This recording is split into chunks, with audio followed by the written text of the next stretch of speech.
सभी भक्तजनों को जय श्री कृष्ण। श्री सुखदेव जी कहते हैं, परीक्षित, ऋषियों ने कहा, भगवान, जब जीव माया से मोहित होकर अविद्या को अपना लेता है उस समय उसके स्वरूप भूत आनंद आदि गुण ढक जाते हैं। वह गुण जन्य वृत्तियों, इंद्रियों और देहों में फंस जाता है तथा उन्हीं को अपना आपा मानकर उनकी सेवा करने लगता है। अब उनकी जन्म मृत्यु में अपनी जन्म मृत्यु मानकर उनके चक्कर में पड़ जाता है। परंतु प्रभु, जैसे सांप अपने कैंचुल से कोई संबंध नहीं रखता, उसे छोड़ देता है, वैसे ही आप माया अविद्या से कोई संबंध नहीं रखते, उसे सदा सर्वदा छोड़े रहते हैं। इसी से आपके संपूर्ण ऐश्वर्य सदा सर्वदा आपके साथ रहते हैं। अणिमा आदि अष्ट सिद्धियों से युक्त परमेश्वर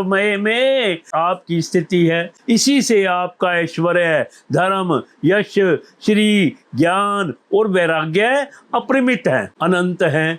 वह देश, काल और वस्तुओं की सीमा से आबद्ध नहीं है। भगवान, यदि मनुष्य योगी यति होकर भी अपने हृदय की विषय वासनाओं को उखाड़ नहीं फेंकते, तो उन असाधकों के लिए आप हृदय में रहने पर भी वैसे ही दुर्लभ हैं जैसे कोई अपने गले में मणि पहने हुए हो, परंतु उसकी याद ना रहने पर उसे ढूंढता फिरे इधर उधर। जो साधक अपनी इंद्रियों को तृप्त करने में ही लगे रहते हैं, विषयों से विरक्त नहीं होते, उन्हें जीवन भर और जीवन के बाद भी दुख ही दुख भोगना पड़ता है, क्योंकि वे साधक नहीं, दंभी हैं।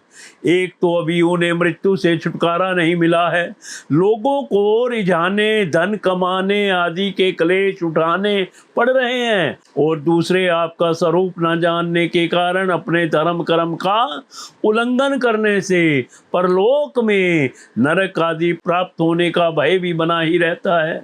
भगवान, आपके वास्तविक स्वरूप को जानने वाला पुरुष आपके दिए हुए पुण्य और पाप कर्मों के फल, सुख एवं दुखों को नहीं जानता, नहीं भोगता। वह भोग्य और भोक्तापन के भाव से ऊपर उठ जाता है। उस समय विधि निषेध के प्रतिपादक शास्त्र भी उससे निवृत्त हो जाते हैं, क्योंकि वे देहाभिमानियों के ध्यान ही नहीं जाता। जिसे आपके स्वरूप का ज्ञान नहीं, उन्हें आपकी प्रत्येक युग में की हुई लीलाओं गुणाओं का गान सुन सुनकर उनके द्वारा आपको अपने हृदय में बैठा लेता है, तो अनंत अचिंत्य दिव्य गुण गणों के निवास स्थान प्रभु, आपका वह प्रेमी भक्त भी पाप पुण्यों के फल, सुख दुख और विधि निषेधों से अतीत हो जाता है, क्योंकि आप ही उनकी मोक्ष स्वरूप गति हैं। परंतु इन ज्ञानी और प्रेमियों को छोड़कर और सभी शास्त्र बंधन में हैं तथा वे उसका उल्लंघन करने पर दुर्गति को प्राप्त होते हैं। भगवान, स्वर्ग आदि लोकों के अधिपति इंद्र, ब्रह्मा, प्रभृति भी आपकी था आपका पार ना पा सके, और आश्चर्य की बात यह है कि आप भी उसे नहीं जानते, क्योंकि जब अंत है ही नहीं तब कोई जानेगा कैसे। प्रभु, जैसे आकाश में हवा से धूल के नन्हे नन्हे कण उड़ते रहते हैं, वैसे ही आप में काल के वेग से अपने से उत्तरोत्तर 10 गुना 7 आवरणों के सहित असंख्य ब्रह्मांड एक साथ ही घूमते रहते हैं। तब भला आपकी सीमा कैसे मिले? हम श्रुतियां भी आपके स्वरूप का साक्षात वर्णन नहीं कर सकती।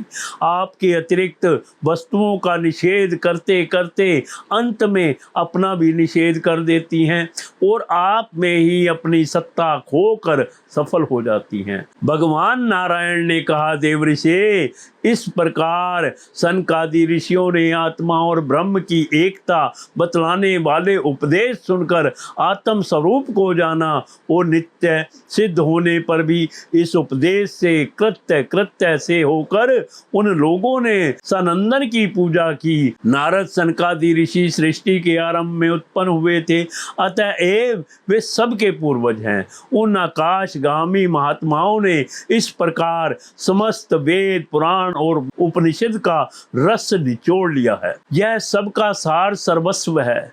देव ऋषि, तुम भी उन्हीं के समान ब्रह्मा के मानस पुत्र हो, उनकी ज्ञान संपत्ति के उत्तराधिकारी भी हो। तुम भी श्रद्धा के साथ इस ब्राह्मत्य विद्या को धारण करो और स्वच्छंद भाव से पृथ्वी में विचरण करो। यह विद्या मनुष्यों की समस्त वासनाओं को भस्म कर देने वाली है।